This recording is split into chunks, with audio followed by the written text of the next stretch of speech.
जय सच्चिदानंद। जय सच्चिदानंद केशवानंद जी। जय सच्चिदानंद। केशवानंद जी त्रिमंत्र बुलाए जी के त्रिमंत्र बुलाए। हाँ हाँ।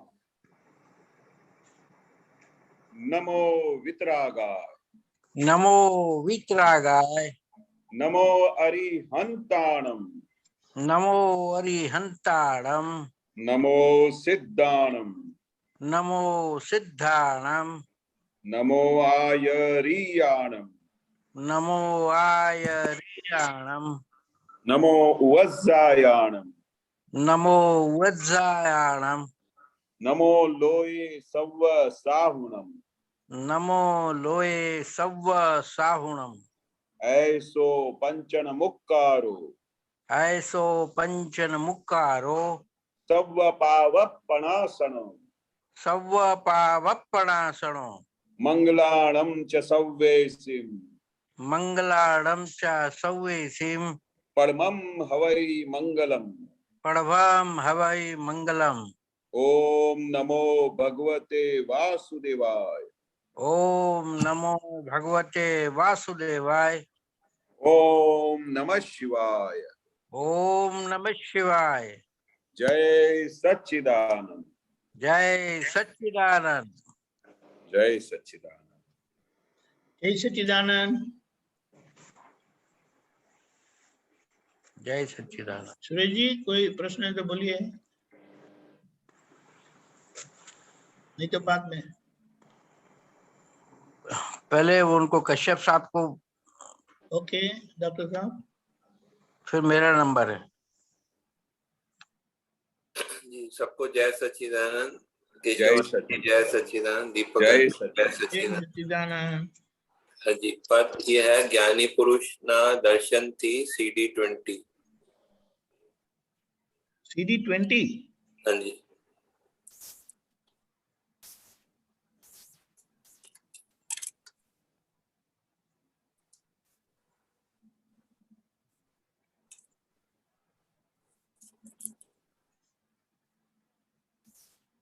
जी मिल गया जी। काम हो रहा है। हाँ ठीक। इसमें मैं अब उतनी देर पूछूं, थोड़ा सा शुरू करूं। हाँ बोलिए बोलिए। हाँ, थर्ड पैराग्राफ में है निकाली अवस्थे तीव्र कर्म रूप सुख दुख भ्रांति ओगर्षे। इसमें ये तीव्र कर्म रूप सुख दुख ये भ्रांति ओगर्षे थोड़ा अर्थ समझाइए। एक मिनट केशवानंद जी आ गया।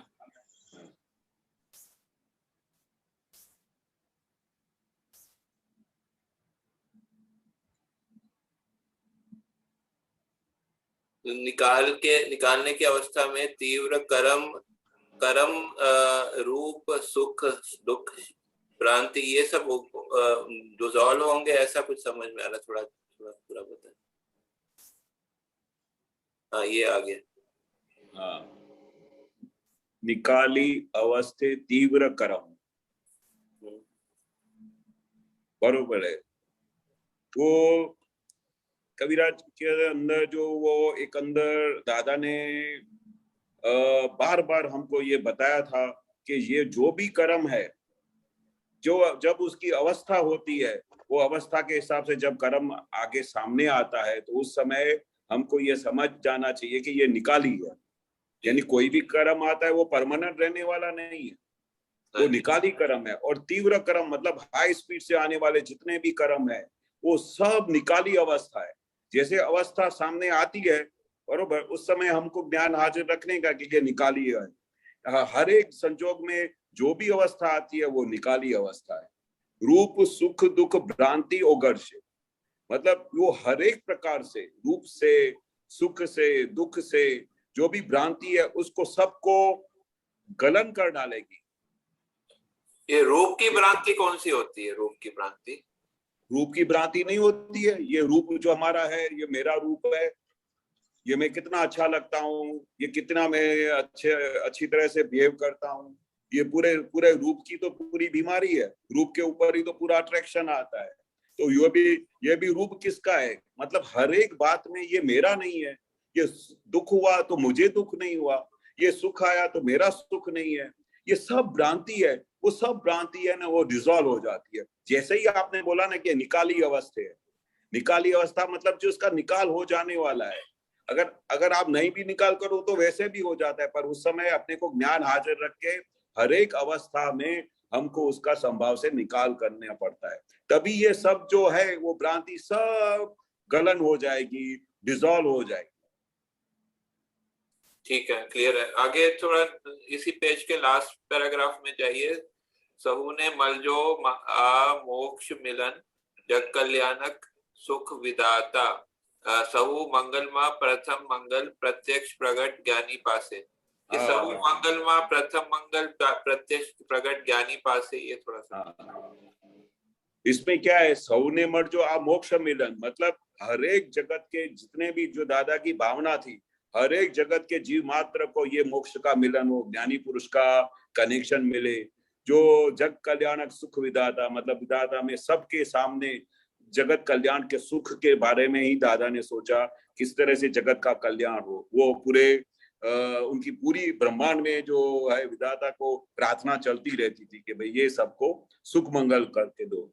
सौ मंगल मा प्रथम मंगल, मेरे हिसाब से जो ज्ञानी पुरुष ने जो ये त्रिमंत्र दिया, त्रिमंत्र वो दिया कि सबसे मंगल में मंगल, यही जो उन्होंने त्रिमंत्र दिया वो ज्ञानी के पास ही था, बाकी इसके जगत में किसी को भी पता नहीं था।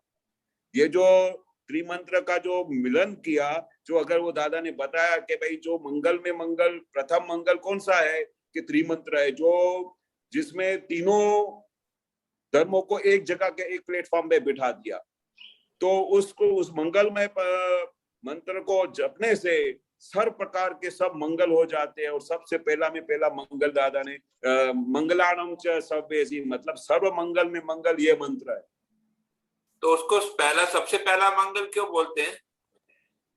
क्योंकि इसी मंगल से ये ऐसा जो त्रिमंत्र है, जो सब हर एक धर्म वाले अपने अपने तरफ से ओम नमो भगवते वाले अलग बोलते थे, ओम नमः शिवाय अलग बोलते थे, और जो त्रिमंत्र जो था वो नमो अरिहंताणम जैन वाले अलग बोलते थे। तो वो पूरा मंगलमय काम बरोबर नहीं करता था। जैसे कोई भी हम विधि करते हैं, गणेश देवता को अगर बिठाते हैं या कुछ भी करते हैं तो विधि करते हैं, तो सबसे पहले मंगल में मंगल चीज कौन सी होती है कि जो सभी धर्मों के देवी देवताओं को साक्षात नमस्कार करे।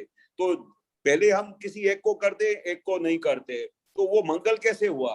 तो जब ही हमने त्रिमंत्र ज्वाइन किया दादा ने, तो दादा के पास ही ये खोज मिली, जो सर्व मंगल में मंगल यही है कि जब सब धर्म के लोग एक होके एक ही प्लेटफॉर्म में होके भगवान को आराधना करेंगे, तो हर एक कार्य में सबसे मंगल में मंगल काम होगा सबका। मंगल मतलब कल्याणकारी के अर्थ में आता है। हाँ, कल्याणकारी मंगल यानी आपने कैसे मंगलमय हो तो जना मतलब भगवान को जपने से कैसा मंगलमय हो जाता है, जीवन सफल हो जाता है। मंगल ही मंगल मतलब कुछ भी अब शुक्र नहीं होता है, कोई भी गलत चीज नहीं होती है, इसके लिए मंगल बोलते हैं। और हम पूजा क्यों करते हैं, भगवान को आराधना क्यों करते हैं कि भाई सबके घर में मंगल हो, सबके घर में सुख शांति हो। तो ये जो मुझे ऐसे समझ में आता है कि जो वो जो है मंगलकारी पुरुष को के गुणों को याद करते हैं, इसलिए वो सबसे जो है मतलब टॉप श्रेष्ठ पुरुषों को याद करते हैं जो मंगलकारी है और जो निष्पक्ष है, इसलिए वो सबसे मंगल है, ऐसा समझ में आता है। सही है। अभी ज्ञानी पुरुष के पास में तो हर एक चीज मंगलमय है, इसलिए तो लास्ट सेंटेंस में बोल दिया ना, प्रत्यक्ष प्रगट ज्ञानी पासे, जो हाजरा हुजूर भगवान है उनके पास ही ये सब, उनको टच करने से जीवन मंगल हो जाता है, उनको टच करने से मोक्ष मिल जाता है, इतना दादा ने बोला है। खाली उनका दर्शन करने से, तो ज्ञानी पुरुष का इधर होना भी सबसे बड़ा मंगल में मंगल चीज है। इसलिए भी लिखा है प्रत्यक्ष प्रगट ज्ञानी के पास में ही है, उनको देखने से, उनको टच करने से, उनको आराधन करने से वो मंगलमय जीवन हो जाता है।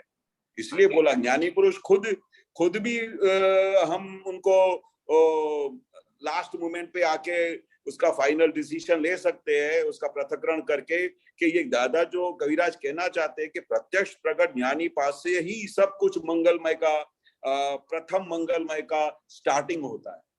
मतलब ये त्रिमंत्र के लिए लिखा है कि किसी और चीज के लिए लिखा है? मुझे ऐसा लगता है, मैं जितना समझता हूँ, क्योंकि वो सौ मंगल में प्रथम मंगल मुझे जितना याद है कि वो दादाजी ये स्त्री मंत्र के लिए बोलते थे।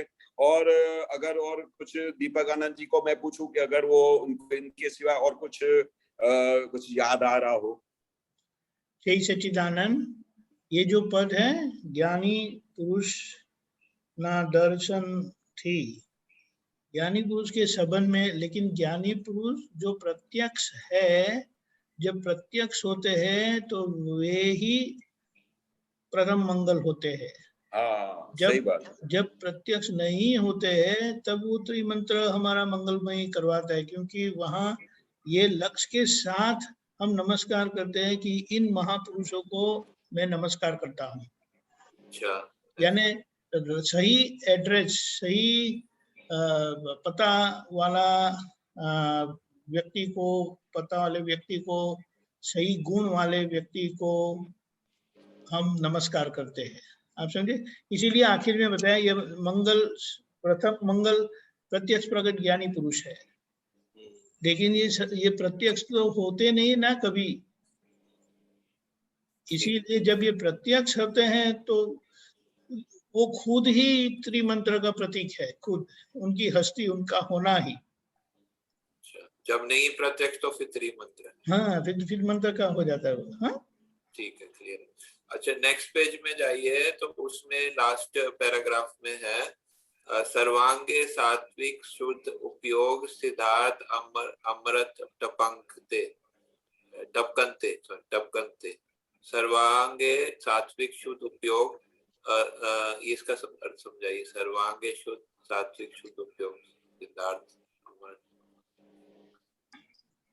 सर्वांगे मतलब हर प्रकार से प्योरिटी से जो अगर हमारा शुद्ध उपयोग रहता है, जो दादा बताते थे कि भाई हर पल, हर घड़ी, हर अवस्था में हमको शुद्ध उपयोग में, वो जो दादा ने हमको विज्ञान दिया उसमें बिठाया है। सिद्धार्थ अमृत टपके मतलब कंटिन्यूअस, अगर आप शुद्ध उपयोग में रहे तो निरंतर अमृत टपकता रहता है, वो शुद्धात्मा का लक्ष्य रहता है। तो वो निरंतर, जैसे दादा बोलते थे कि रात को मेरा सिर्फ निधि ध्यान करके आप सो जाओगे तो पूरी रात अमृत टपकता है। अमृत टपकता है मतलब क्या, कि वो पूरे शुद्ध उपयोग में रहता है कि हम शुद्ध आत्मा को।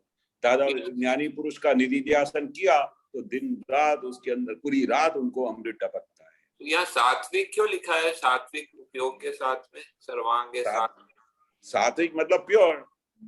अच्छा, प्योर मतलब कि वो कंप्लीटली प्योर है और वो ऐसा शुद्ध उपयोग जो है, शुद्ध उपयोग है। हाँ, सात्विक।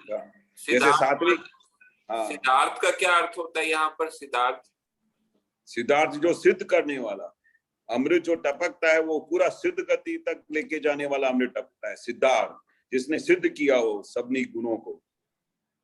अच्छा, जो इस अर्थ में आत्मा के अर्थ में आएगा सिद्धार्थ। हाँ।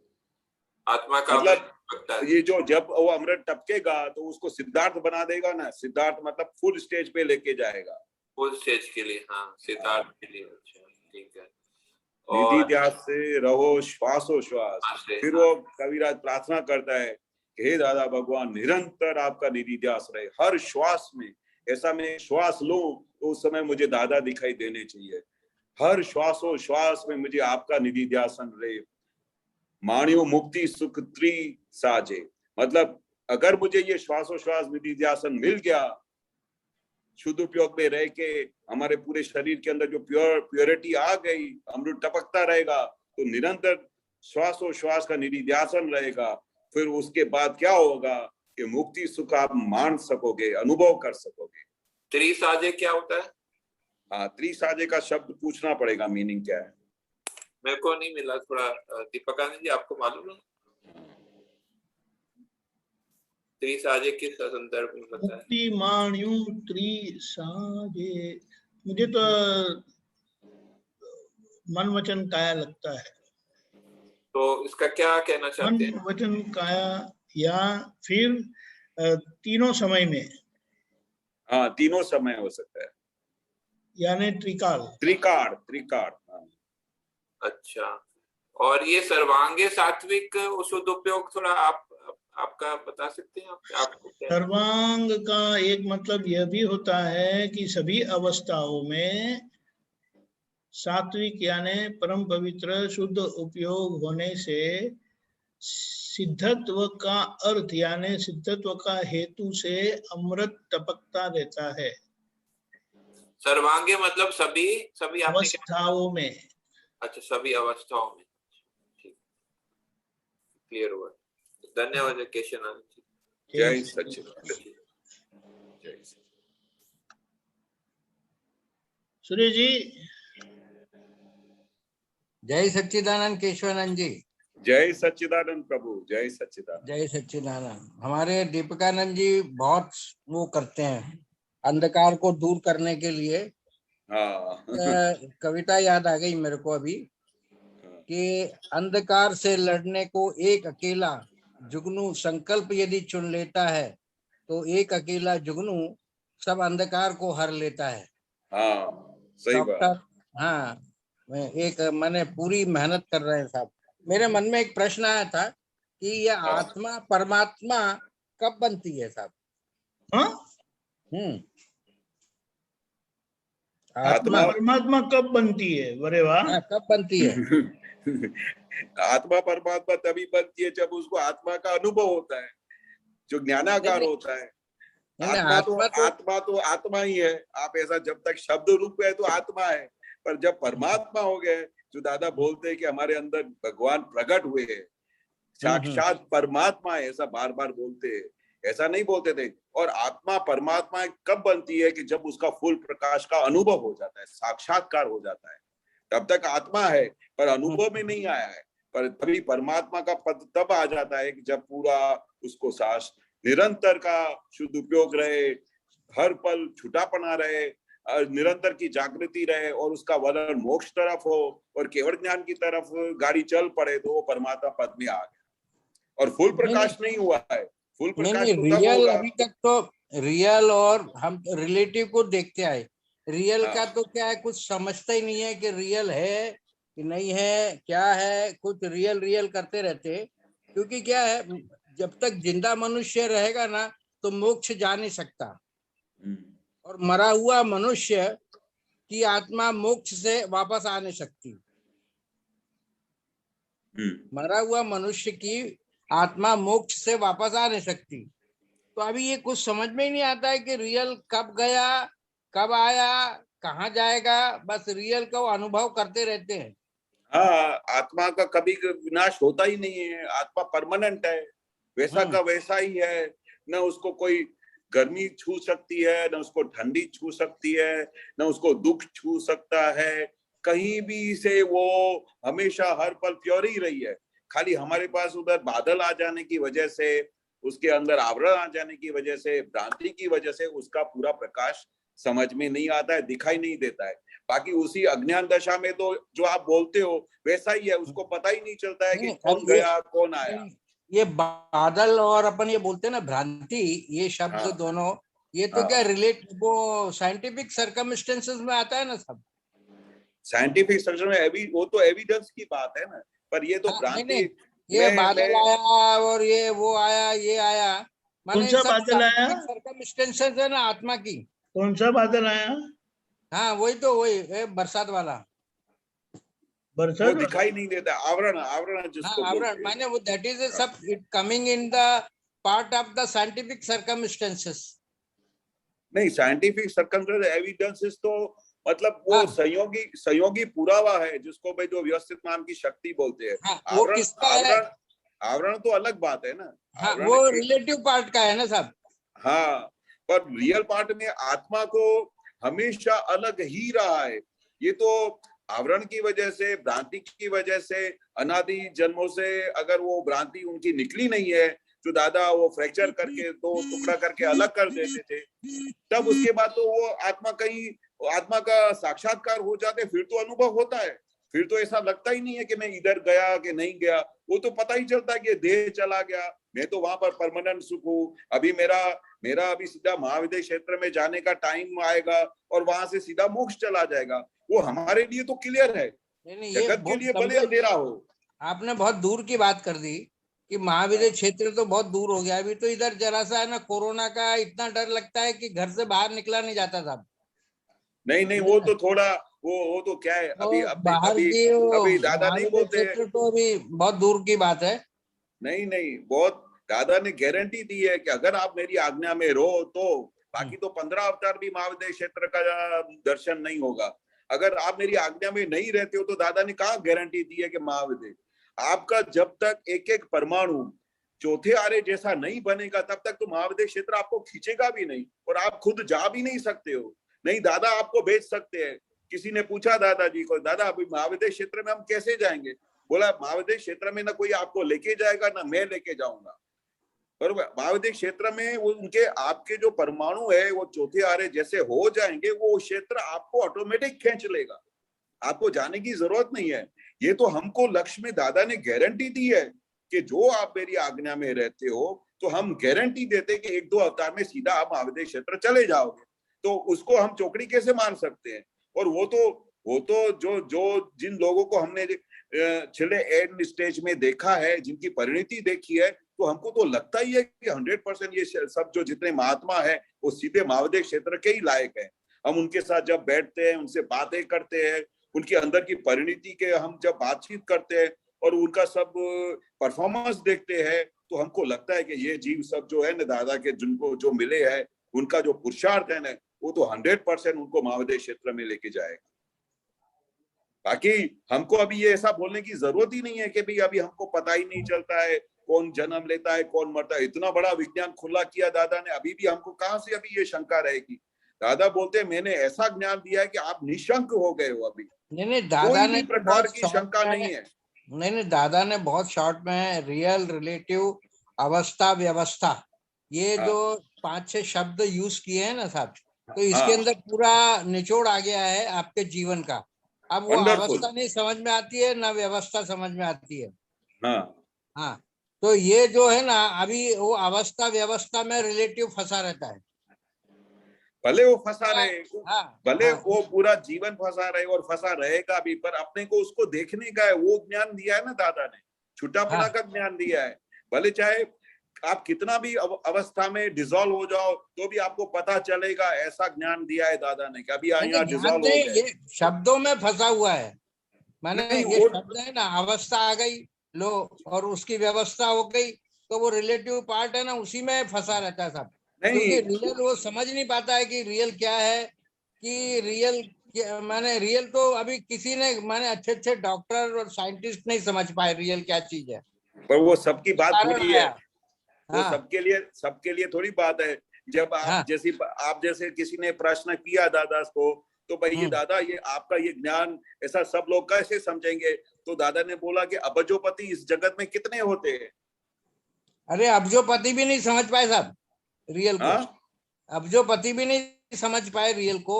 मैं तो ये कहता हूँ, मतलब मेरा कहने का मतलब, दादाजी का कहने का मतलब क्या था कि आप जो बोलते हो ना कि नहीं समझ पाए हैं लोग, उनकी बात छोड़ दो। दादा बार बार क्या बोलते हैं, सबकी संभालो, मैं अपनी फोड़ता हूँ। आप अपनी फोड़ो कि मुझे दादा भगवान का ज्ञान मिला, मुझे दादा भगवान की समझ मिली, मुझे दादा भगवान की 5 आज्ञा मिली। वो क्रियाकारी है कि नहीं है? वो आपके अंदर उसका चेंजेस हो रहा है कि नहीं हो रहा है? आपकी परिणति बदल रही है कि नहीं बदल रही है? आपके मन वचन काया से आप किसी को दुख दे रहे हो कि नहीं दे रहे हो? या दादाजी का जो बेसमेंट है वो आपके हाथ में पकड़ में आया है कि नहीं आया है? वो इंपॉर्टेंट है। आपको ये लगता है ना कि सुबह को उठते ही मैं शुद्धात्मा हूं, वो लक्ष्य हाजिर होता है कि नहीं होता है? वो सबसे इंपॉर्टेंट है। बाकी जगत को छोड़ो। दादाजी बार बार बोलते कि जगत को लोगों को नहीं समझ में आता है। वो जब आएगा, जब उसका उदय कर्म होगा, जब उसका पुण्य जागेगा, तब ऑटोमेटिक उसको समझ में आएगा जगत को। आप बिलीव नहीं करोगे कि अभी कितने सारे लोगों को मैं मिलता हूं ना, तो सब ज्ञान की बातें करते हैं। पहले तो सब धंधे की बातें करते थे, दुनिया भर की बातें करते। तो अभी उनका उदय कर्म आया है, उन्होंने मार खाया। दादा बोलते थे कि कितने लोग हैं ना, इशारे से नहीं समझेंगे। हम दादा भगवान 1000 बार बोलते कि ज्ञानी पुरुष खुद परमात्मा होके खुद आए हैं, तो भी लोग फिर पूछते हैं भगवान कैसे आ सकते हैं? तो उस समय हमको पता चलता था कि अभी उसका उदय कर्म नहीं आया है, अभी उसका पुण्य नहीं जागा है। पर जिस समय उनका पुण्य जागेगा ना, तो वो ऐसे प्रगति करेंगे कि जिसकी कोई हद नहीं। तो अभी लोगों का पुण्य कर्म जागा है, उन्होंने मार खाया, इशारे में बात नहीं समझे, तो अभी मार खा के सब लोग अलर्ट हो गए। अभी सब भगवान के सिवाय, मोक्ष के सिवाय, ऐसी बातें के सिवाय कुछ करते नहीं। उनको भी रियलाइज हो गया कि इंसान तो कभी भी मर सकता है, अचानक ही चला जा सकता है। जो दादा बोलते थे कि हमको हमेशा तैयार रहना चाहिए कि मेरा आज लास्ट डे है इस जगत में, मैं मरा हुआ ही हूँ। अभी ऐसे लोगों को रियलाइज होना शुरू हुआ। तो लोगों को जब जाना होगा, जब उनका उदय कर्म होगा, वो अपनी गाड़ी पकड़ के चले जाएंगे। हम अपनी गाड़ी से साइड करें कि मुझे अभी क्या चाहिए, मुझे अभी प्रगति कैसे करनी है, मुझे पुरुषार्थ कैसे करना है, मुझे दादा के साथ कैसे निरंतर ज्वाइन करके रहने का है, वो उधर हमको ध्यान रखना चाहिए। उधर कहीं हमारी तकलीफ होती हो, कहीं त्रुटि होती हो, कुछ बात नहीं समझ में आती हो, तो दादा का साइंस बहुत बड़ा है। हर एक संयोग में, हर एक बात में, हर एक व्यवहार में कैसे सॉल्यूशन करना, वो दादा ने दिया हुआ। नहीं, ये पुण्य ही अपने हाथ में है क्या साहब? पुण्य ही तो आप अपने हाथ में इस जन्म की है, पर गए जन्म की कुछ नहीं है। गए जन्म में हमने जो कुछ किया है, इस जन्म में हमारा खाली डिस्चार्ज हो रहा है, अभी हमको देखने का है। दादा नहीं बोलते भी अपने हाथ में नहीं है साहब करना, इस जन्म में है। पुरुषार्थ जब ज्ञानी पुरुष का संकेत मिल जाने के बाद पूरा हमारे पास है कि अभी हम क्या करते हैं इस जन्म में, तो आते जन्म की हमारी पुण्य बन जाएगी। इस जन्म में हमारा व्यवहार क्या है, हमारा दादा की आज्ञा में कैसे रहते हैं, और हम किस तरह से अपने मन वचन का ऐसे सबको सुख देते हैं, और किस तरह से हम सबको दान करते हैं, पुण्य करते हैं, सब जो भी इस जन्म में आप करोगे ना, उसका पुण्य आते जन्म में आके मिलेगा। नहीं, पुण्य ही अपने हाथ में भी नहीं है, ऐसा कुछ मुझे कभी कभी लगता है। तो ये स्टेटमेंट सही है कि गलत है साहब? नहीं, मुझे तो नहीं लगता। दादा की साइंस के हिसाब से पुण्य हमारे हाथ में है। वो दादाजी नहीं बोलते थे कि अपना बाथू तैयार करी नाखो। बाथू मतलब क्या, कि अभी दूसरे जन्म में अपने को कैसा करने का है, दूसरे जन्म में अपने को क्या है। वो दादा एग्जाम्पल भी देते थे कि जैन धर्म में, जैन में लोग इतना पैसा दान करते हैं कि उनको कभी भी पैसे की कमी नहीं होती है, क्योंकि वो पुण्य इतना कमा लेते हैं कि आते जन्म में भी उनके वो गाड़ी चलती रहती है। तो अगर अपने हाथ में नहीं होता तो इतना कोई दान पुण्य करता क्यों? तो ये शब्द कहा है ना, एक अवस्था मात्र कुदरती रचना छे। हाँ, व्यवस्था मेरी ख्याल से साइंटिफिक सर्कमस्टेंसेस छे, जेनो कोई बापोए रचना નથી અને તે व्यवस्थित છે। हाँ, तो वो बात सही। अवस्था मतलब हमारे सामने जो भी कोई संजोग आया, कोई अवस्था आई, हाँ, तो वो कुदरती रचना है। कोई भी संजोग सामने आ गया, कोई अवस्था आ गई आपके सामने, कोई अभी गाड़ी का एक्सीडेंट हो गया, ये अवस्था आ गई, तो उसमें कहीं आपकी इच्छा थी क्या? नहीं, ये अवस्था कुदरती रचना है। वो कौन सा हिस्सा पूरा करती है वो आपको समझ में भी नहीं आएगा। उसमें अंदर दादा बोलते हाथ डालने जैसा भी नहीं है, पर इतना समझ जाओ कि अवस्था मात्र कुदरती रचना है, वो आपने नहीं बनाई है। अनित्य व्यवस्थित है, उसका कोई रचनार, कोई बाप भी नहीं है। मतलब कितना पूरा ब्रह्मांड सर्च किया होगा, कितनी बातें, कितनी डिटेल में दादा ने सर्च किया होगा कि उसका कोई रचनार, कोई बाप भी नहीं है इस धरती पे। ये तो फकत व्यवस्थित शक्ति के हाथ में है, और व्यवस्थित शक्ति हर एक चीज को व्यवस्थित ही रख रही है, सबका हिसाब कर रही है और सबका न्याय कर रही है। नहीं, थोड़ा मुझे क्या है कि ये रियल और रिलेटिव में ना समझ नहीं पाई कि अभी तक रियल हम समझ नहीं पाए ढंग से कि रियल क्या है, कब तक चलेगा, रियल रिलेटिव के साथ कब तक जुड़ा रहेगा। अरे रियल और रिलेटिव दोनों कोई साथ बता में नहीं सकता आजकल। वो फिर बाद में साइंटिफिक बोल करके चुपचाप हो जाता है सब। नहीं, रियल और रिलेटिव तब तक साथ में रहेगा जब तक वो मोक्ष में नहीं जाएगा। जब उसका ये रिलेटिव खलास होगा तो वो सीधा मोक्ष में जाएगा। तो अभी हम उस प्रोसेस में है, बाकी उसका खलास होने का है। जो कोई बता नहीं सकता ना सर। हाँ, कोई बता नहीं पाता है कि भाई रिलेटिव रियल के साथ में है इतने टाइम तक। नहीं, वो तो दादा ने इतना क्लियर बताया, और क्या बताए। वो दादा ने बताया कि भाई ये 1-2 अवतार में सीधा आप रियल रिलेटिव सब अलग हो जाएगा, आपको केवल ज्ञान हो जाएगा, तभी आप मोक्ष जाएगा ना, सिमंदर स्वामी का दर्शन करके। इतना तो क्लियर दादा ने बता दिया कि अभी मैंने आपको वीजा दे दी है, बरोबर। कहाँ की वीजा दे दी है? मोक्ष में जाने की, सिमंदर स्वामी के द्वार पे जाने की। उधर खाली करना अभी क्या है कि ये ज्ञान में अगर आप आज्ञा में रहे 70% भी पालन किया तो वो सीधा आपका एक ही स्टेज बाकी रहेगा, वो एकाद अवतार इधर धरती पे या सिमंदर स्वामी के वहां पर होगा और सिर्फ सिमंदर स्वामी का आंखों से आंख से आपका एक दूसरे से मिलन होगा, वहां से सीधा मोक्ष चले जाने का। तो दादा बोलते मैंने आपको वीजा दे दी ना।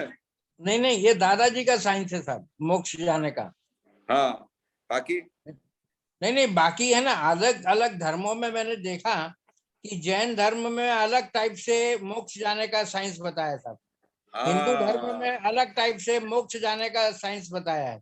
हाँ, सही बात है। वो और तो दादा बोलते हैं धर्म में अलग जाने का साइंस बताया है।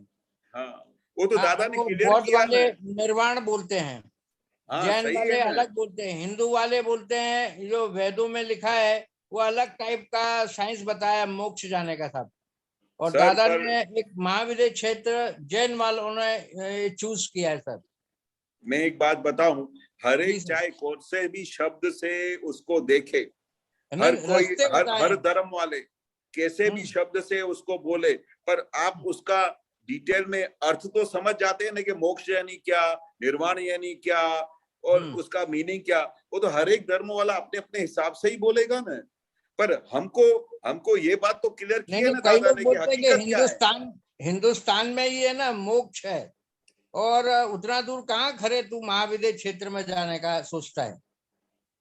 नहीं, पर वही दादा ने बोला ना कि भाई मोक्ष में जाने के लिए कितने सारे लोग और कितने सारे लोग जो अभजोपति है जो अपना पुण्य लेके आए हैं मोक्ष में जाने के लिए। आप मेरे को बताओ ना, दादा की हाजिरी में भी दादा बोलते थे कि मेरी हाजिरी में भी 50 से 70 हजार लोगों ने पूरे ज्ञान दिया दादा भगवान के हाजिरी में। अभी आप मेरे को बताओ वो 50 से 70 हजार लोगों के जब दादा बात करते थे, उसका पूरे ब्रह्मांड की जो पॉपुलेशन है उसका कितना टका हुआ, मेरे को इतना बताओ। नहीं, अभी वो बहुत कम टका है। सबकी बात क्यों करते हो? जो पुण्यशाली जीव है भाई, बम्बई जाने का है ना, बहुत सारी ट्रेनें हैं, सब जा रही हैं बम्बई साहब।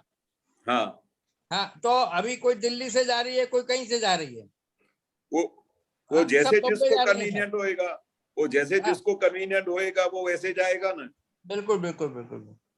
हमको तो क्या देखने का है कि एक बार मेरे को बहुत बड़ा ये चीज मिला दादाजी से बात करते समय कि सब लोगों ने मजूरी कर करके थक गए, और जो दूसरे मार्ग है जो आप बोलते हो कि वो भी मार्ग है मोक्ष में जाने के, वो तो स्टेप बाय स्टेप वाले मार्ग है, स्टेप बाय स्टेप क्रमिक में ये करो, ये छोड़ो, वो भी तो मोक्ष जाने के मार्ग है ना। वो भी तो उन्होंने रास्ता ढूंढ निकाला है कि मोक्ष ऐसे जाने का है, क्रमिक मार्ग जिसको बोलते हैं।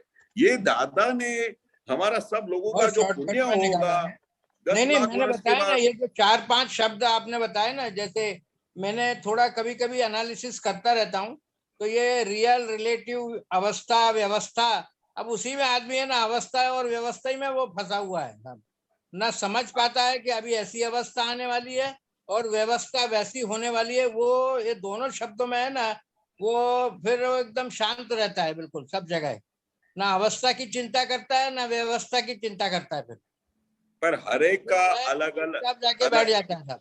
हाँ, वो हर एक का अलग अलग सिस्टम है, हर एक की अलग अलग समझ है।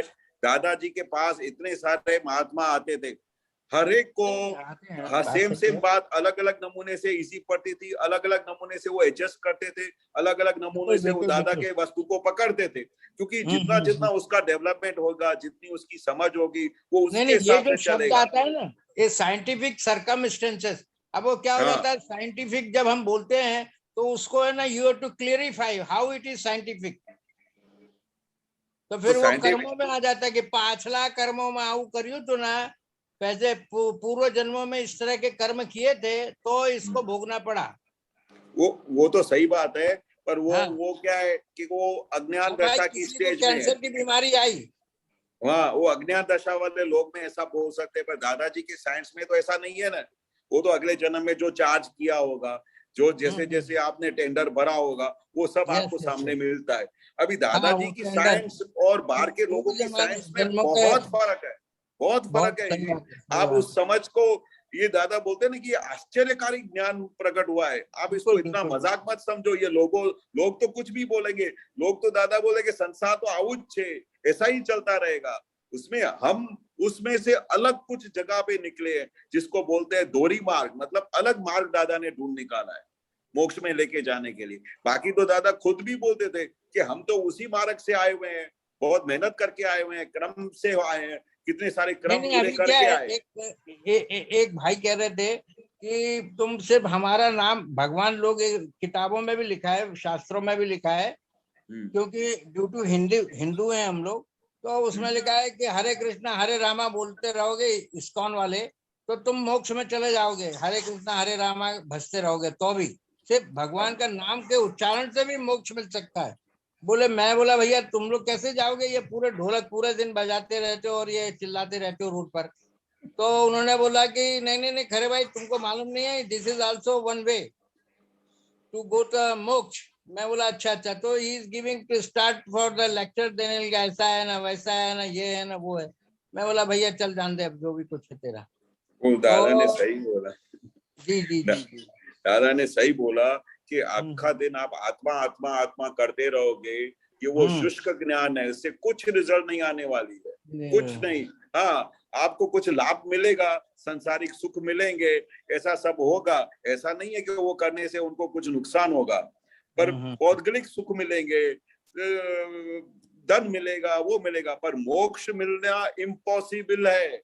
मोक्ष दाता, जब मोक्ष जो दाता होता है, जो ज्ञानी पुरुष होता है, वो संकेत देता है, तभी मोक्ष का सिक्का लगता है। बाकी आप अबजो वर्षों से, अबजो जन्मों से लोग भटक रहे हैं, ऐसा बार बार दादा बोलते हैं।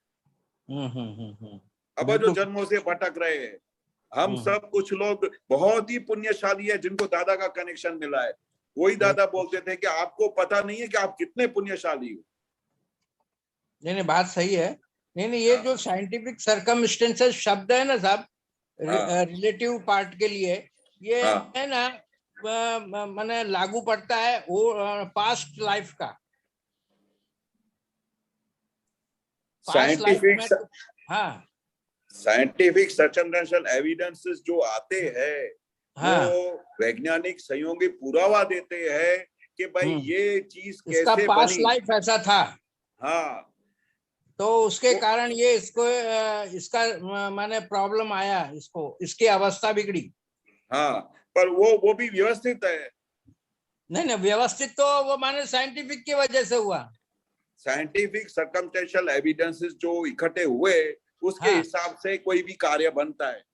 ऐसा नहीं बनता है आपका कोई पॉकेट मारने को आया या कोई सा भी ऐसा संजोग आ गया, तो उसके पीछे कितने साइंटिफिक सर्कमस्टेंशियल एविडेंसेस है जिसकी वजह से ये हैपनिंग हुई। और जब ये हो गई, उसके बाद ये एक्सीडेंट हुआ, उसके पीछे कितने साइंटिफिक सर्कमस्टेंशियल एविडेंसेस है जिसकी वजह से एक्सीडेंट हुआ। वो दादा ने क्लियर किया है कि ऐसे संयोगी पुरावा में है। बाकी कोई सामने वाला आपको आके मारता नहीं है, कोई एक्सीडेंट नहीं करता है, कोई दुख नहीं देता है, कोई आपका पॉकेट चोरी करके नहीं जाता है। ये साइंटिफिक सर्कमस्टेंशियल एविडेंसेस है जिसका कोई रचना इस धरती पे है नहीं, कोई बाप भी नहीं है, और वो व्यवस्थित है। ये बहुत बड़ा वाक्य दादा ने दिया जिसकी वजह से कई सारे लोगों को समाधान मिल गया। नहीं तो दिन रात वो दूसरे लोगों को दोषित मानते थे। ये शब्द जो दादा ने दिया है बहुत बड़ी चीज है। भाग्य मान लेते या किस्मत बोल देते फिर कि किस्मत का कारण उठे हो, किस्मत के कारण इसका ऐसा हुआ। नहीं, वो जब कभी बोलते हैं जब आमने सामने कोई दिखाई नहीं देता है। बाकी अगर कोई सामने खड़ा हो तो वो बोलेगा तूने ही मेरे को नुकसान पहुंचाया, तुमने ही मेरे को दुख दिया है, तुमने ही मेरे साथ किया है।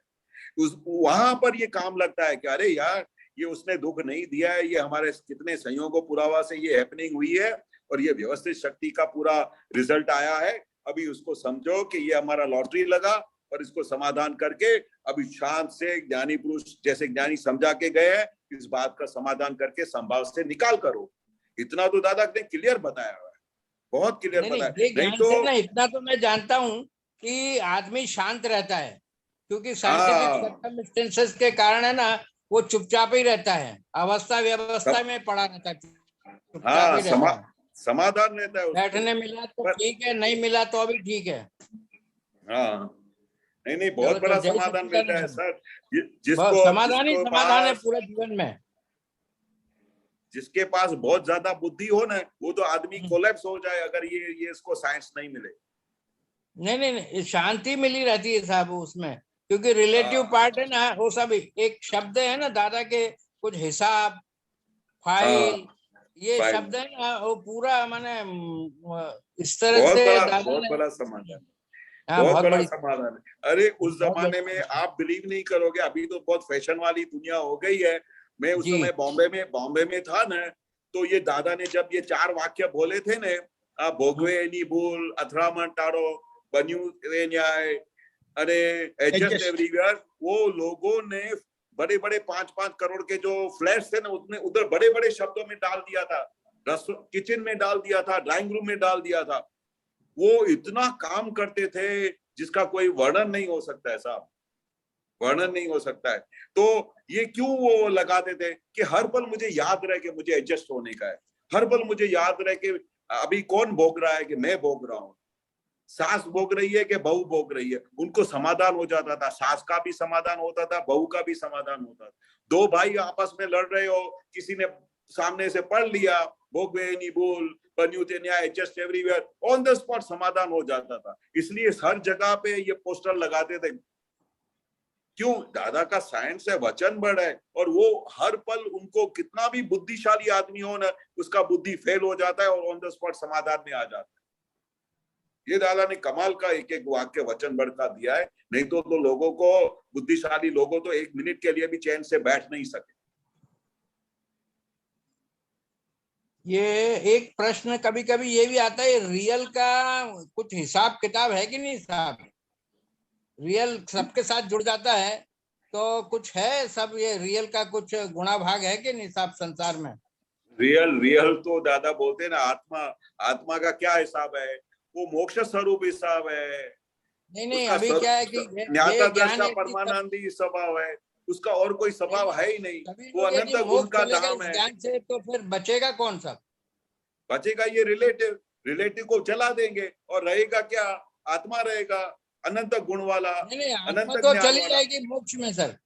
हाँ, आत्मा तो मोक्ष में चली जाएगी। हाँ, तो वो सिद्ध हो जाएगी ना, सिद्ध हो जाएगी ना, उसका वो ओरिजिनल स्वभाव में चला जाएगा ना, ओरिजिनल स्वभाव में जाएगा ना। आत्मा का जो ओरिजिनल स्वभाव है, ओरिजिनल स्वभाव है, वो अपने स्वभाव में जाएगा ना। बिल्कुल बिल्कुल।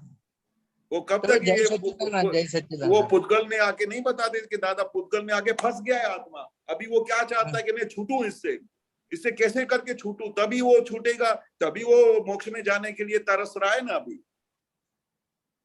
नहीं, तरस तो रहा नहीं, कई तो ऐसा है कि बस वो अब ज्ञान में रहता है, रिलेटिव में पार्ट को देखता रहता है, और उसका जब तक हिसाब होगा वो रहेगा, और अवस्था व्यवस्था में फंसा हुआ है बस। हाँ, ये पुद्गल का हिसाब है, वो पुद्गल का हिसाब है। आत्मा तो अपनी जगह पे ऐसा परमानेंट बैठा हुआ है, ये पुद्गल का हिसाब खाली हो रहा है। जो भी हिसाब कर रहा है ना, जो भी हिसाब है वो पुद्गल का है, वो खाली हो रहा है। क्योंकि ये जो शब्द बोलता है ना कि हूँ विज्ञान स्वरूप छू, हाँ, तो ये विज्ञान स्वरूप में ना एक बहुत बड़ा ये सेंटेंस है, मैं विज्ञान स्वरूप हूँ। अब वो विज्ञान स्वरूप के अंदर क्या, सब कुछ आ गया, सब कुछ आ गया। पर अभी क्या है, दादा बोलते थे कि जब वो केवल ज्ञान की दशा में होगी ना, उस समय आपको पूछना भी नहीं पड़ेगा, सब आपको दिखाई देगा कि कैसे विज्ञान स्वरूप है, कैसे मोक्ष स्वरूप है, क्या उसका स्वभाव है। वो जो दादा शब्दों में वर्णन करते थे ना, कितनी बार बोलते थे कि वर्णन था नहीं, वो वर्णन नहीं हो सकता, ये अनुभव करने की बात है। तो वो अनुभव करने का जब टाइम आएगा ना, तब आपको पूछना भी नहीं पड़ेगा कि आत्मा का स्वरूप क्या है, क्योंकि आप खुद उस स्वरूप में आ चुके होंगे। बिल्कुल बिल्कुल। जय सच्चिदानंद, जय सच्चिदानंद, जय सच्चिदानंद सुरेश जी, जय बहन।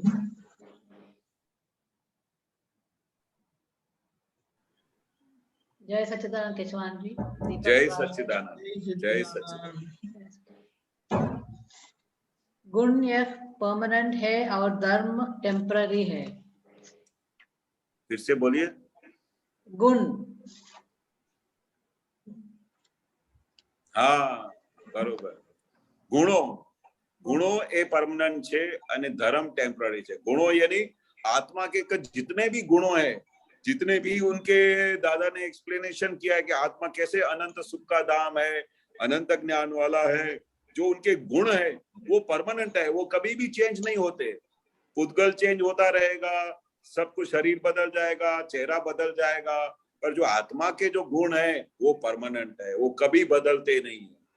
वो स्वरूप बनने के लिए अपने को क्या करने का है कि वो स्वरूप बनने के लिए उन दादा बोलते थे कि उन आत्मा के गुणों का आराधन करना चाहिए, 100 बार भी बोलना चाहिए, ऐसा बोलते थे दादाजी। ओके। धर्म, धर्म टेम्पररी है। धर्म यानी हर एक चीज के जो भी धर्म होते हैं वो सब टेम्पररी है, शॉर्ट टाइम के लिए। जो कई पांचों इंद्रियों के जो धर्म है वो क्या है, और शरीर के जो धर्म है वो क्या है, जो दुनिया के सब धर्म है वो क्या है, वो टेम्पररी है। पर उस धर्म में आप उस धर्म को फॉलो करते हैं या उसके हिसाब से चलते हैं तो आपको भौतिक सुख मिलेगा। पर गुणों का जो परमानेंट गुणों का जो आप आराधन करेंगे, जो परमानेंट है, तो उसे सीधा मोक्ष मिलेगा जी। बाकी धर्म तो सब टेम्पररी है। हाँ जी। अनदर वन इज भाव बंधन है और द्रव्य बंधन नहीं। Where is it? No, it is in my book. I read somewhere. भाव थी बंधन छे, द्रव्य थी નથી।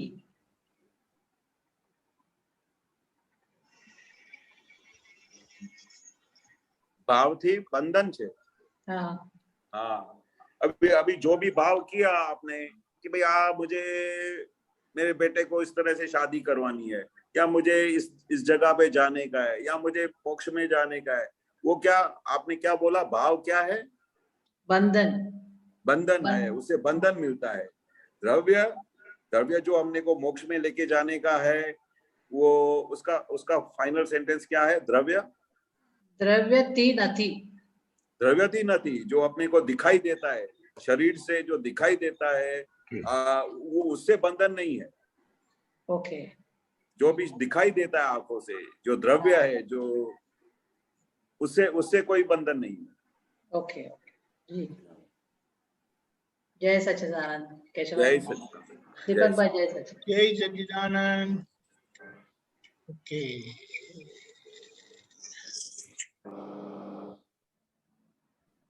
गीता बहन अलवर। जय सच्चिदानंद स्वामी जी। जय सच्चिदानंद। जय सच्चिदानंद। स्वामी जी, अभी जो आपने ये गुणों की बात कही थी ना, तो ये गुण तो आत्मा के अनकवर, दादाजी कह रहे हैं कि गुण तो आत्मा के अनकवर होते हैं सिद्ध में जाने के बाद, और अभी उसकी प्रज्ञा काम करती है, ऐसा दादाजी बता रहे थे। अभी क्या करती है? प्रज्ञा। अभी जो अपन को उसकी सुख की अनुभूति होती है, शक्ति की अनुभूति होती है, तो प्रज्ञा काम करती है अभी। प्रज्ञा होगा। हाँ, प्रज्ञा। हाँ, प्रज्ञा की बात कर रहे हो? हाँ,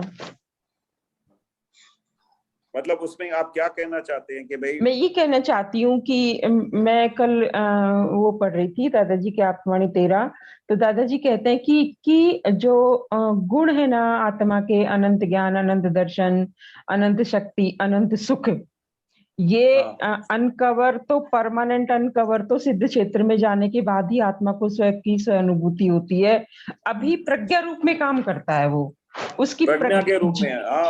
हाँ, ऐसे दादाजी बोल रहे थे। हाँ, सही बात है, अभी प्रज्ञा के रूप में काम कर रहा है आपको। इसलिए दादा बात खास बोलते भी थे कि ये जो आत्मा के जो गुण है वो 50-50, 100 बार बोलना चाहिए, क्योंकि अपने को वो स्वरूप में पहुंचने का है।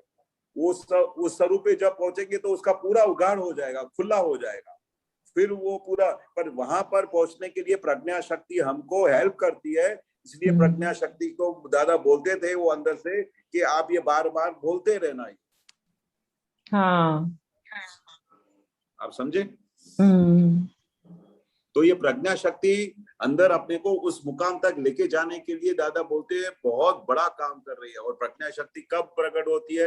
ये ज्ञानी पुरुष के ज्ञान मिलने के बाद होती है, बाकी नहीं प्रज्ञा शक्ति प्रकट होती है। ये अपने को हमारा मोक्ष मार्ग का फाइनल डेस्टिनेशन का कनेक्शन मिल गया है, इसलिए हमारी प्रज्ञा शक्ति अभी काम कर रही है, क्योंकि अभी हमको वो फाइनल स्टेज पर लेके जाने के लिए, जब वो फाइनल स्टेज आएगी उस समय वो वहां से प्रज्ञा शक्ति पूरी हो जाएगी और केवल ज्ञान का पूरा दर्शन खुला हो जाएगा।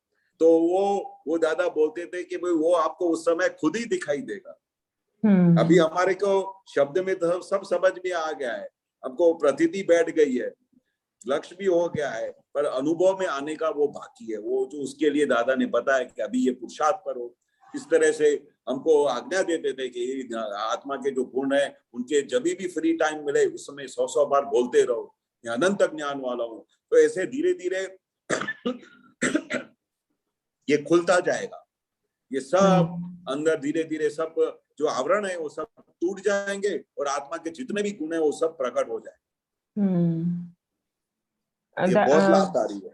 हाँ, ये है ना, जैसे हम बोलते हैं मैं शुद्ध आत्मा हूँ, मैं शुद्ध आत्मा हूँ, तो ये तो फिर शब्दों में या मैकेनिकल हो जाएगा। यदि हम गुणों के साथ बोलेंगे तो वो बहुत पावरफुल हो जाएगा और बिलीफ भी पक्का हो जाएगा उससे कि मैं शुद्ध आत्मा ही हूँ। पर एक बार क्या है, तो दादाजी बोलते थे कि अनंत अवतार से मैं ऐसा बोल के आऊं कि मैं केशव हूँ, मैं ये हूँ।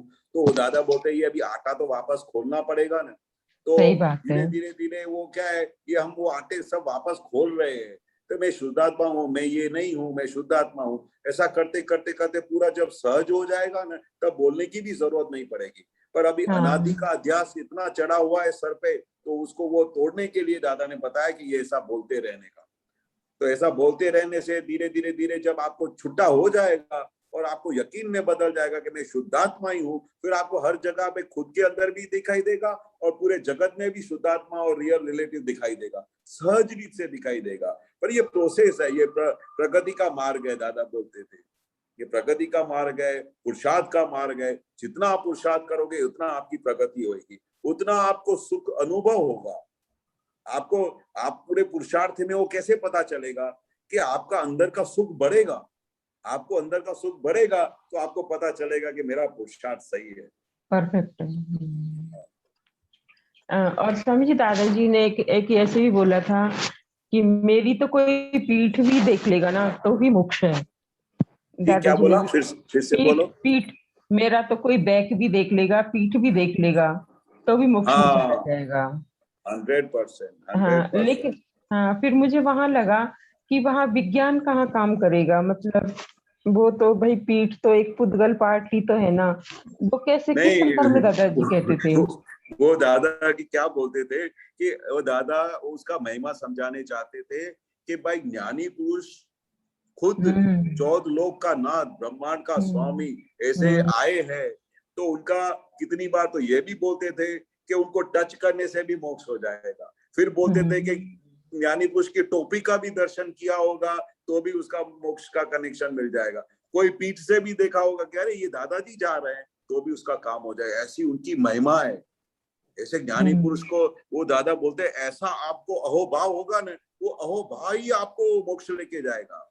ज्ञानी पुरुष क्या है, अरे मैंने दादा का दर्शन किया, ऐसा उसको अंदर से जो भाव हो गया, उसको ऐसा कहीं ना कहीं से उसको कनेक्शन मिलेगा, मोक्ष मार्ग का कनेक्शन मिलेगा और सीधा वो मोक्ष चला जाएगा। क्योंकि इसके बीच के अंदर वो दर्शन के अंदर वो कितने सारे साइंटिफिक सर्टेन एविडेंसेस काम करते हैं मोक्ष लेके जाने के लिए। इसलिए दादा ने बोला कि अरे वो दादा बोलते थे कि खाली ऐसा पग पे टच करके भी गया होगा ना तो भी उसका काम हो जाएगा, और ऐसे काम होते थे। तो ये बहुत बड़ी चीज है, ज्ञानी पुरुष की महिमा है।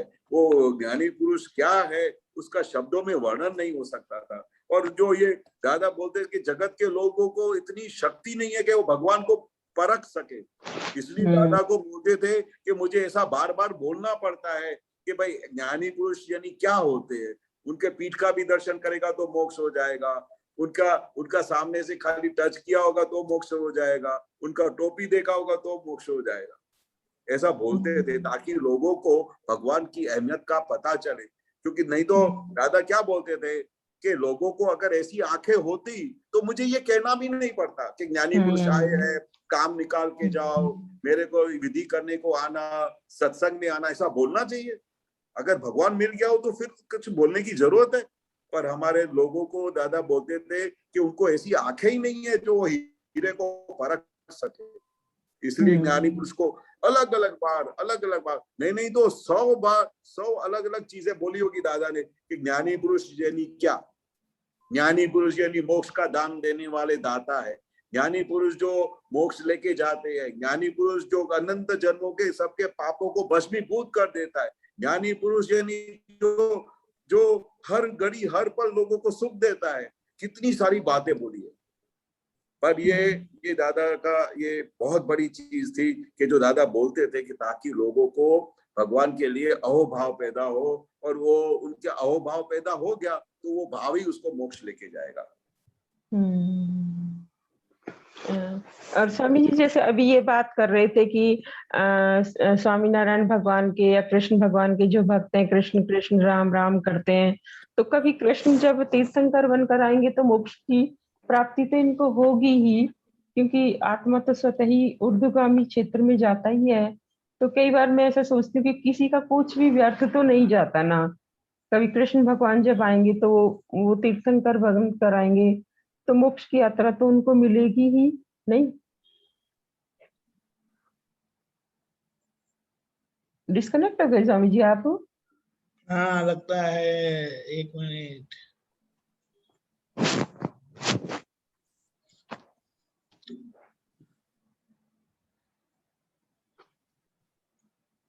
एक मिनट।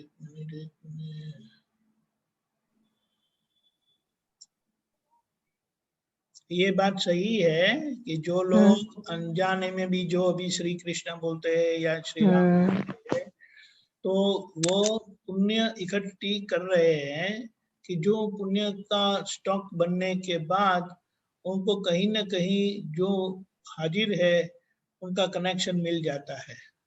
ऐसा है ना, जिसके पास पैसा नहीं है वो 5 पैसा 10 पैसा 50 पैसा 1 रुपया जमा करता रहता है, तो करते करते कभी वो ढेर सा हो जाएगा तो उसका लाभ मिल जाएगा। यानी बात सही है, कोई ऐसी बेकार नहीं जाती जाने में, क्योंकि वे जानते हैं या नहीं जानते, लेकिन उनके भीतर शुद्धात्मा भगवान है, ऐसा है, इसीलिए। हाँ, और कोई है आपके पास अभी प्रश्न के लिए? हाँ आप बोलिए। ठीक है, जय सच्चिदानंद आगे है। हाँ ठीक है, जय सच्चिदानंद। सच्चिदानंद अनुभव। जय सच्चिदानंद दीपक आनंद जी, जय सच्चिदानंद Anand ji and Mahatma. What is darshan moh and charitra moh and difference between them? या ऐसा है कि जब ज्ञान नहीं होता है यानी खुद की पहचान नहीं होती है तभी मोह ही रहता है। और वो जो मोह, अरे ये क्या हो गया, हाँ, वो जो मोह है वो हमें भटकाता रहता है, यानी 4 गति में भटकना पड़ता है। वो मोह का स्वभाव ही ऐसा है और इसे मोह कहते हैं बस। लेकिन जब ज्ञान मिलता है तो ज्ञान मिलने के बाद ये मोह जो है, जो बंधन करता है, उसमें से जो बंधन वाला भाग है उसे दर्शन मोह बताया। ओके। और जो रह जाता है उसे चारित्र मोह कहा। यानी उसको क्या बोलेंगे कि ज्ञान की प्राप्ति के पहले जो भी है वो कुछ भी करेंगे तो बंधन ही है जी, मुक्ति उनको नहीं हो सकती, इसीलिए उसे मोह कहा। So that is attachment, you mean? Attachment? क्या बताया? Attachment कहा जाता है इसको। मोह का मतलब है सेल्फ इग्नोरेंस। Okay. और उसके कारण अटैचमेंट वगैरह सब कमजोरियां आती है। Okay. लेकिन ज्ञान मिलने के बाद जो कुछ भी रह जाता है वो मोह है, लेकिन उसको अच्छी तरह से बताया कि वह चारित्र मोह है। चारित्र मोह यानी जो भरा हुआ है वो खाली होता हुआ मोह है और वो बंधन करता नहीं है। लेकिन अगर उसको आप शुद्धात्मा दृष्टि से नहीं देखेंगे तो उस चारित्र मोह से मुक्ति नहीं होगी, आपको अनुभव नहीं होगा। ओके। इसीलिए ये जो चारित्र मोह है वो देखने से जाता है। ओके देखने से यानी शुद्धात्मा दृष्टि से देखने से जाता है। जी। और जिनको ज्ञान होता है वो दर्शन मोह उनका चले जाता है। ये बंधन करे ऐसी कोई परिस्थिति रहती नहीं है, नो वे, वो परिस्थिति नहीं रहती है। इसीलिए कहा कि ज्ञानी, ज्ञान मिला उनको ज्ञानी बोलते, ज्ञानी को कर्म बंद होते नहीं है। लेकिन अगर ऐसा बोलेंगे तो लोग वन साइडेड हो जाते हैं। वन साइडेड ना हो इसीलिए जागृत रखने के लिए सब बताया गया है। सो अगर मोह को भी अगर हम दृष्टा भाव से, ज्ञाता दृष्टा भाव से देखें, मोह मत बोलो, चारित्रम। Okay चारित्रम, okay. क्योंकि शादी होने के बाद कुंवारे हैं ऐसा बोल नहीं सकते। ओके समझा। आपको बोलना ही पड़ता है कि शादीशुदा हूं कर। जी, तो उसको भी अगर हम देखते जाएं भी देखते जाएं नहीं, उसको देखना ही है। Okay, got it. I mean ऐसा तो सब कुछ देखना ही है, everything is to be seen only, but not seen by way we say, but as revealed by Dada Bhagwan. Internally observation. Yeah. Right. Barabar? Yeah. Right. Thank you so much. जय सच्चिदानंद। जय सच्चिदानंद। Okay, अभी किसको pick करने का है?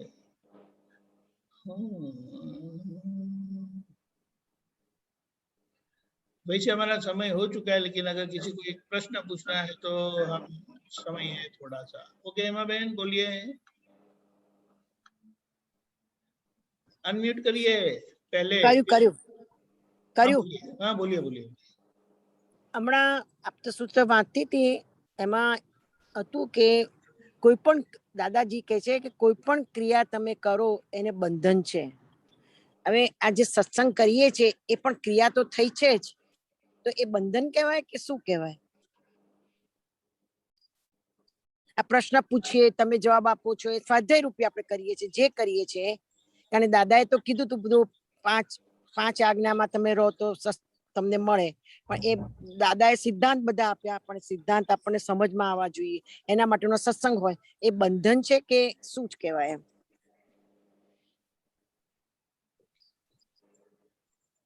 Hello Keshavananda जी बोलिए। हाँ देखो कि बालो पहले लाइट पर बंद થઈ ગઈ थी। अच्छा, तो क्रिया दादा कहता था ना कि क्रिया बंधन क्या માટે નથી? हिंदी में बताइएगा प्लीज। हाँ, क्रिया मतलब बंधन कैसे नहीं है, क्योंकि दादा ने बताया ना कि ये जो भी है वो उसको अभी ज्ञान मिलने के बाद वो मोक्ष के लेके जाने के लिए बंधन है। वो उसका मोक्ष लेके जाएगा, इसके लिए 5 आज्ञा का आप पालन करेंगे तो उसका फल स्वरूप वो अपने को मोक्ष मिलता है। तो मोक्ष जाने के लिए कोई भी क्रिया का अपना बंधन नहीं है, पर बाहर के हिसाब से जहाँ पर ज्ञान दशा नहीं है, जहाँ मोक्ष मार्ग नहीं है, तो वो हर एक क्रिया बंधन। और इसमें क्यों रिलेटिव रियल तरफ जनारू है, बराबर है? हाँ, क्यों हमको बंधन नहीं है? क्योंकि हम दिन रात हर पल अलग रहते हैं। हमको पता चलता है कि ये काम हेमा बहन कर रही है, ये क्रिया मेरे हाथ में है नहीं, साइंटिफिक एविडेंस के हिसाब से होता है, और ये जो क्रिया है उसका जो भी संयोग हुआ है उसका वियोग हो जाने वाला है। ऐसा हर पल हर घड़ी उसको अलग का एहसास चलता रहता है, इसलिए बंधन नहीं है। ये दादा का जो सिद्धांत पढ़ते हैं, कोई भी दादा का सिद्धांत पढ़ते हैं, वो अब तो सूत्र में पढ़ते हैं, तो हर दफा पढ़ के स्वयं नया रूप अंदर से आता है, नया प्रश्न उभा होता है, खड़े रहता है। तो यही बंधन होता है कि ये मन में क्या होता है वही चलता है? ये मोक्ष के लिए तो कोई भी बंधन नहीं है। अच्छा। हमारे जो महात्मा है वो दादा बोलते हैं कि अभी आपको कुछ भी बंधन नहीं है। आपको जब से आपका साक्षात्कार हो गया, आप हेमा बहन से अलग हो गए, उसके बाद कुछ भी बंधन नहीं है, कुछ भी चार्ज नहीं है। अगर तो आप ये समझने के लिए हम पूछते हैं, पर फिर भी अंदर से जो प्रज्ञा शक्ति है हमको बुलाती है कि तुम ये सत्संग सुनो और स्वाध्याय करो, बराबर, पर अंदर जो चीत है हमारा वो एग्जैक्टनेस में नहीं आता है, इधर जाता है, कभी इधर जाता है। अभी मैं सत्संग सुनने बैठी तो मेरी फ्रेंड आई, वो लोग चलो चलने का आने का है, अभी वेदर अच्छी है, तो मैंने हाँ, तो मैंने न मना कर दिया, तो मैंने फोन ट्रांसफर किया और फोन में लगा दिया और चल के सुना। तो वही सत्संग है कि एक जगह बैठ के सुने का सत्संग है, कैसा होता है? नहीं, ये दादा बोलते हैं कि हमारा 24 घंटा सत्संग है। हम बाथरूम में भी जाते हैं तो भी हम दादा का नाम ले सकते हैं, हर एक जगह पे हम दादा के साथ रह सकते हैं। हम हर एक जगह पे हर घड़ी, जब से साक्षात्कार हो गया है उस समय, उसके बाद तो हर पल जीना का मजा आने शुरू हुआ है। बाकी तो हम मजा तो बहुत आता है। अभी आपकी फ्रेंड आई, आपने उधर देखा तो आपका पूरा ज्ञान हाजिर होता है कि चलो ये मेरी फाइल आई है, इसके अंदर शुद्ध आत्मा है, हेमा बहन चलो इसका संभाव्य निकाल करो। ये जो भी अंदर चलता है वो आपकी ज्ञान की इतनी बड़ी प्रक्रिया चल रही है, वो छुटापने की जागृति चल रही है। तो ये पूरा कुछ भी बंधन नहीं है। मोक्ष के लिए हमको कुछ भी बंधन नहीं है। अगर कहीं भी एकाकार हो जाता है तो फिर भी ज्ञान हाजिर होता है कि अरे हेमा बहन इतनी बार आप एकाकार हो गए, तो वो भी क्या हुआ, वो भी आपका ज्ञान उधर जागृत है। मतलब हर पल हम हर घड़ी मोक्ष के मार्ग के तरफ आगे बढ़ रहे हैं। जो जिस गाड़ी में हम बैठे हैं वो गाड़ी मोक्ष की तरफ जा रही है। किशोरानंद, ये सब हम करते हैं, अभी करते नहीं है पर ऑटोमेटिक अंदर से आ जाता है इतने सालों के बाद। वो आशय में बोलता है, आशय होता है, हमारा अंदर का आशय होता है 100%। हमारे अंदर में जो दादा बोलते हैं ना कि हमारे अंदर में जो भाव है, अभी पहले हमारा भाव संसार की तरफ था, अभी हमारा भाव कहाँ चला गया, मोक्ष की तरफ चला गया। ज्ञानी पुरुष के कहे मुताबिक जीवन जीने की तरफ चला गया, हमारा पुरुषार्थ की तरफ चला गया। तो हमारा जो भाव अंदर से सब चेंज हो गया है, क्योंकि ये मोक्षगामी जीव जो है ना, वो उनका पूरा हर पल जो हर घड़ी जो प्रोसेस चल रहा है ना, वो ऐसा प्रोसेस चल रहा है जैसे वो चौथे आरे के लिए जा सके।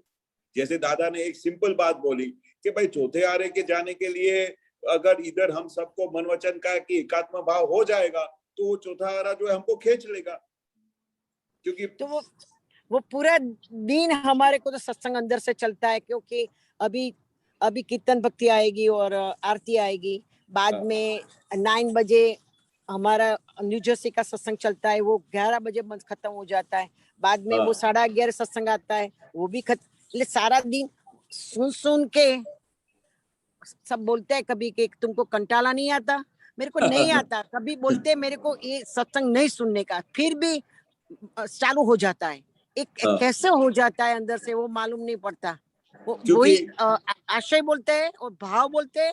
हाँ, अभी आपका भाव क्या है? अभी आपका भाव है कि आप अपनी सहेली के साथ घूमने फिरने मॉल में जाओ, उधर जाके काम करो, ऐसा भी आपको भाव होता है कि अपना टाइम अभी चलो खेलने में जाए, मॉल में तो नहीं जाने का भाव, चलो कुछ लेने का भाव नहीं जाए। आजकल में आपकी एज की पूरे हिंदुस्तान में कितनी सारे लोगों में किटी पार्टी पे जाते हैं, उनको उधर ही सुख मिलता है। पर आपको ऐसा सुख मिलता है कि मैं किटी पार्टी में जाके उधर सहेलियों के साथ बातें करूं और उधर टाइम पास करूं? आप एक पल के लिए ये ज्ञान मिलने के बाद ऐसा कोई भी एटमॉस्फेयर आएगा ना, तो आप बोलोगे इधर से उठो, इधर से उठो। कोई भी संसार की बात करेगा तो आप बोलोगे अभी ये छोड़ो ना, इसमें क्या मोक्ष मिलेगा? तो क्या है, अभी हमारा पूरा अंतस्करण क्या है, मोक्ष के तरफ जाने का पूरा वलन शुरू हो गया है। तो आपको ये बराबर है। अभी आपको बाहर की किसी चीज में आपको अभी अट्रैक्शन नहीं लगेगा, आपको लगेगा वेस्ट ऑफ टाइम है। हाँ, जिस समय आप तन्मयाकार हो जाएंगे तो आपको खेद होगा कि अरे मैं तो इतने टाइम से अपने भूल ही गई कि मैं शुद्ध आत्मा हूँ, मैं तो कहाँ चली गई। तो ये अंदर का जो आशय है ना, अभी हमारा वो आशय क्या हो गया, बदल गया है। पहले संसार की तरफ था उसका चलन, अभी मोक्ष की तरफ चलन है। अभी उसको पता चल गया कि संसार में थोड़े टाइम में हर जगह पे थोड़ी देर के लिए सुख मिलेगा और थोड़ी देर में वहां से ही दुख शुरू हो जाएगा। इसलिए पूरा जीवन का जो सरमैया निकाले, उसका जो एवरेज निकाले, तो ऐसा ही पता चलता है कि संसार में कहीं भी सुख नहीं है, मोक्ष के सिवा कहीं भी सुख नहीं है। तो अंदर से सब चेंज हो गया है। इसलिए आपको बाहर अभी आजू बाजू कहीं सुख दिखाई नहीं देगा। उधर आपको फाइल लगेगा कि निकाल हो जाए तो चलो फ्री हो जाए, तो फिर मैं अपने अंदर अभी की अभी आत्मा में चली जाऊं। हमारे यहाँ पिकनिक रखी है। हाँ, तो हमारे एडल्ट कम्युनिटी में हम रहते हैं, तो बोलते हैं सब पिकनिक में जाओ। हाँ, तो हमको अंदर से नहीं मन होता। तो हाँ, मैंने मेरे हस्बैंड को बोला कि अपने नहीं जाने का, कहाँ वहां जाके लोपट चुपट करने का, हाँ, लोपट चुपट कोई भी बात करने का, इधर हाँ, की बात करने, खाली खाली भी बात करने की आती है। वो हाँ, बात हमसे अंदर से वो निकलती नहीं है। पहले निकलती हाँ, थी, हाँ, पहले हम जोक्स करते थे, ऐसा कुछ निकलता। मैंने बोला एक कोटा खत्म हो गया होगा, हाँ, खाली हो गया, माल इसलिए खाली मैंने हो गया। मना कर दिया। हाँ, वो लड़की मेरे को सामने मिली, मैंने तुमको आने का चाहिए, मुझे सब मजा आता है, ऐसा होता है। तो बराबर है, मजा आता है, बराबर है, पर मेरे को अंदर से होता है लोपट चुपट नहीं करने का है। तो मेरे को ये पूरा जीवन है वो ज्ञान में ही बिताने का, वही मेरा निश्चय है। और दादा ने भी निश्चय डाला है, वो मेरा निश्चय ने दादा नहीं डाला है, हाँ, मेरा सही नहीं बात। मानती मैं, दादा नहीं डाला है। दादा तो नहीं इसका उपयोग कर लो, ऐसा होता है। तो वो परफेक्ट। हमेशा वो याद नहीं रहता कि मैं शुद्धात्मा हूँ, वो ऑटोमेटिक आ जाता है। हाँ, सही बात है। तो ये बहुत अच्छी परिणति है। और ना छूट के आना पड़े, कोई जबरदस्ती बोले नहीं तुमको आना ही पड़ेगा, तो उस समय अपने को वो मशीनरी सेट करके जाने का कि हेमा बहन फाइल का संभावे निकाल करके आओ ने। और एक बात ख्याल रखना, उधर सब जितने भी लोग बैठे उसके अंदर शुद्धात्मा देखना, वो तो देखते हैं और उपयोग में रहना। जितनी देर भी बातें चलती हो तो खाली उस समय उसका बाइफर्केशन करते जाना कि ये इसमें मेरा नहीं है, इसमें आत्मा नहीं है, इसमें ये नहीं है। तो उस समय उल्टा आपका जागृति और बढ़ता है। अगर आप इस संजोग को समझो, आपने अपने इंटरेस्ट से नहीं आए हो, पर कोई संजोग धक्का मार के आपको लेके आए, तो समझने का कि चलो मेरा अभी परीक्षा का टाइम आ गया। हाँ, बराबर। हाँ, मेरा आपको पता चलेगा कि अभी विशेष उपयोग रखने का। हाँ, क्योंकि ऐसे ही टाइम पे उपयोग रखना बहुत मुश्किल होता है जब ऐसा एटमॉस्फेयर हो। तो उस समय आपका परीक्षा होगा, आपका और प्रोग्रेस होने का चांस मिलेगा, आपको पुरुषार्थ करने का चांस मिलेगा कि इस समय आप कितनी देर उपयोग में थे, कितनी देर आपने अपना टाइम सफर किया।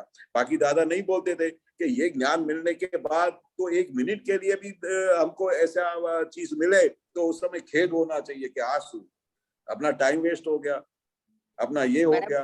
इसी टाइम पे जाके तो मैं थोड़ा आत्मा में रही और थोड़ा मैंने पुरुषार्थ किया और थोड़ा सामायिक किया और प्रतिक्रमण किया और कितना काम करने का होता है, कितना काम करने का होता है, दादाजी बोलते थे।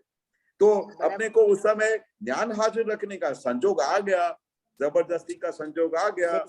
जय सचिन, जैसे कर ओके ओके। जय सच्चिदानंद, हमारा टाइम हो जय गया है। जय सच्चिदानंद, जय सच्चिदानंद। विश्वनाथ जी त्रिमंत्र बुलाएगा, हाँ बोलिएगा। त्रिमंत्र बुलाए। नमो वितरागाय, नमो वितरागाय, नमो अरिहंताणम, नमो अरिहंताणम, नमो सिद्धाणम, नमो सिद्धाणम, नमो आयरियाणम, नमो आर्यरियाणम, नमो वज्रायाणम, नमो वज्रायाणम, नमो लोए सव साहुणम, नमो लोए सव्व सावणम, ऐसो पंचन मुक्कारो, ऐसो पंचन मुक्कारो, सव पावपणासनो, सव्व पावपणासनो, मंगलाणम च सव्वेसिम, मंगलाणम च सव्वेसि, परमं हवै मंगलम, परमं हवै मंगलम। ओम नमो भगवते वासुदेवाय, ओम नमो भगवते वासुदेवाय, ओम नमः शिवाय, ओम नमः शिवाय। जय सच्चिदानंद, जय सच्चिदानंद, जय सच्चिदानंद।